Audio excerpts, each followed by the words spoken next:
Shalom Bapak Ibu Saudaraku yang kekasih dalam Tuhan. Kita berjumpa lagi dalam sermon hari ini. Firman Tuhan hari ini saya ambil dari Kejadian 26 ayatnya yang ke-12. Kita baca bersama-sama.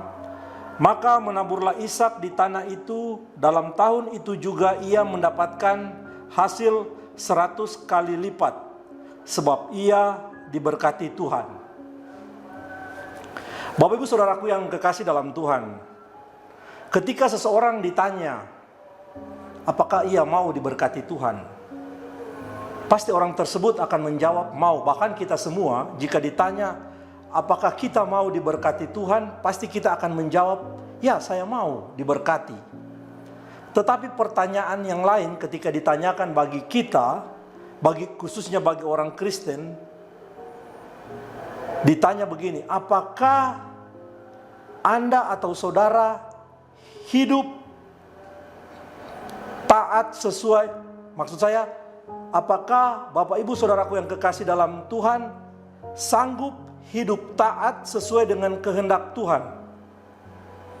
Pasti banyak yang akan menjawab dan berpikir untuk tidak langsung menjawab terkait pertanyaan ini. Tidak seperti pertanyaan yang awal, ketika ditanya mau diberkati, pasti langsung menjawab saya mau diberkati.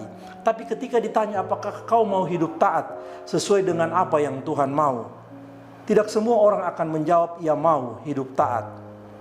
Memang Bapak Ibu Saudaraku yang kekasih dalam Tuhan, berbicara tentang ketaatan sangat mudah kita untuk mengatakan, tapi dalam hal kita melakukan ketaatan adalah perkara yang sulit Bapak Ibu. Apalagi ketika situasi yang kita hadapi tidak mendukung untuk kita melakukan ketaatan. Namun Bapak Ibu Saudaraku yang kekasih dalam Tuhan, sesungguhnya setiap ketaatan selalu mendatangkan berkat. Sebab Tuhan membalas setiap orang sesuai dengan perbuatannya. Terhadap orang yang setia, engkau berlaku setia. Terhadap orang yang tidak bercela, engkau berlaku tidak bercela. Terhadap orang yang suci, engkau berlaku suci. Tetapi terhadap orang yang bengkok, engkau berlaku belat-belit. Mazmur 18 ayat 26 sampai 27. Ishak adalah salah satu contoh tokoh Alkitab yang mengalami berkat Tuhan secara luar biasa karena taat melakukan apa yang diperintahkan Tuhan. Meskipun dalam situasi yang tidak mendukung sekalipun.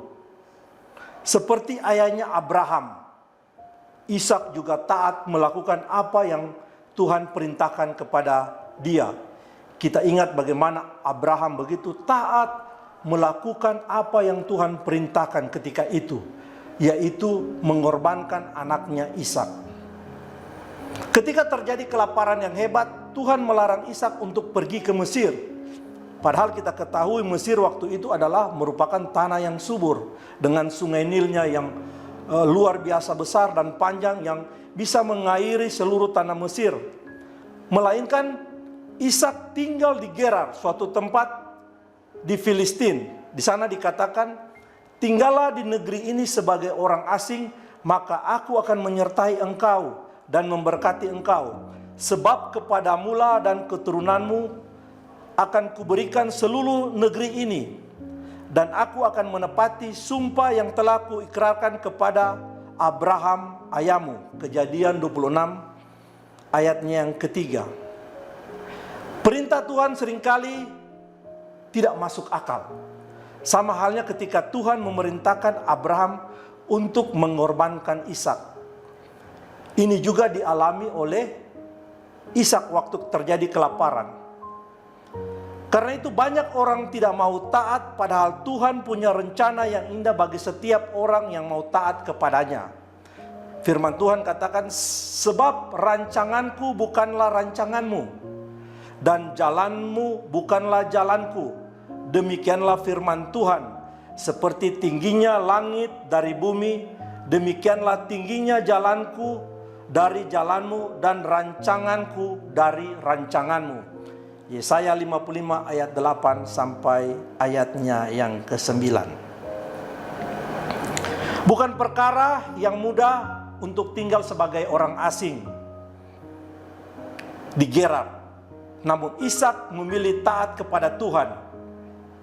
Bahkan ia datang menghadap Abimelek, raja Filistin di Gerar waktu itu, dan meminta izin untuk tinggal di sana.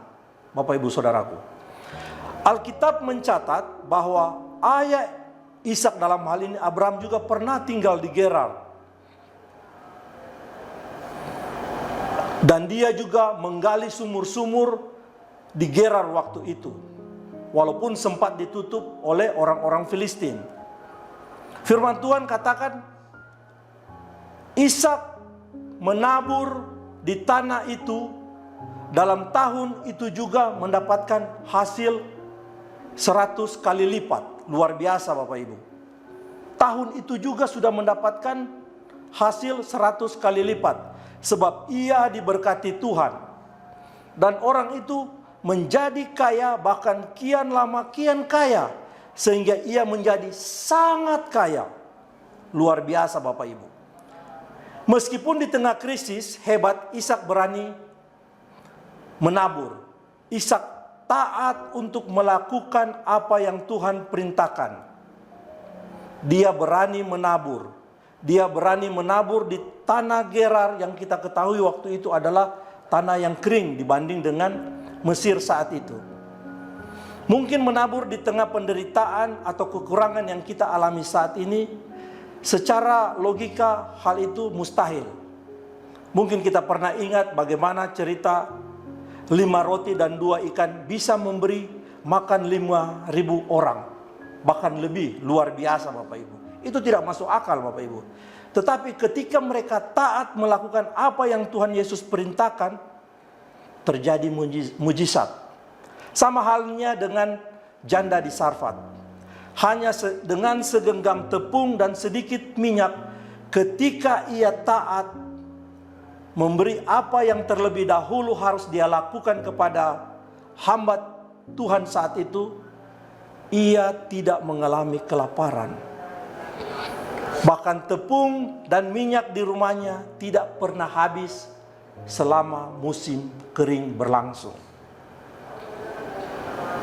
Bapak Ibu Saudaraku yang kekasih dalam Tuhan, bagaimana dengan kita saat ini? Ketika kita berada dalam kondisi yang mungkin bagi kita tidak nyaman, kondisi yang membuat kita merasa terjepit, merasa kita tidak bisa melakukan ketaatan, tidak bisa melakukan apa yang Tuhan firmankan. Bapak Ibu Saudaraku yang kekasih dalam Tuhan, hari ini, pagi ini, saya mau mengingatkan bagi kita Bapak Ibu, lewat kebenaran firman Tuhan, apa yang dilakukan oleh Ishak, apa yang dilakukan oleh Abraham, apa yang dilakukan oleh janda di Sarfat. Mereka taat melakukan apa yang Tuhan firmankan. Mereka sama halnya dengan kita. Mereka juga manusia, kita juga manusia.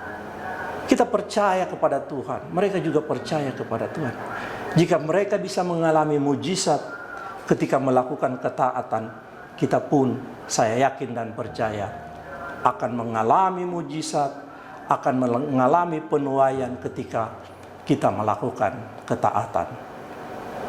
Demikian firman Tuhan hari ini. Kiranya Tuhan memberkati kita semua. Haleluya. Mari kita berdoa. Ya Tuhan Allah Bapa kami yang bertahta dalam kerajaan sorga, terima kasih untuk kebenaran firman-Mu bagi kami semua pagi hari ini.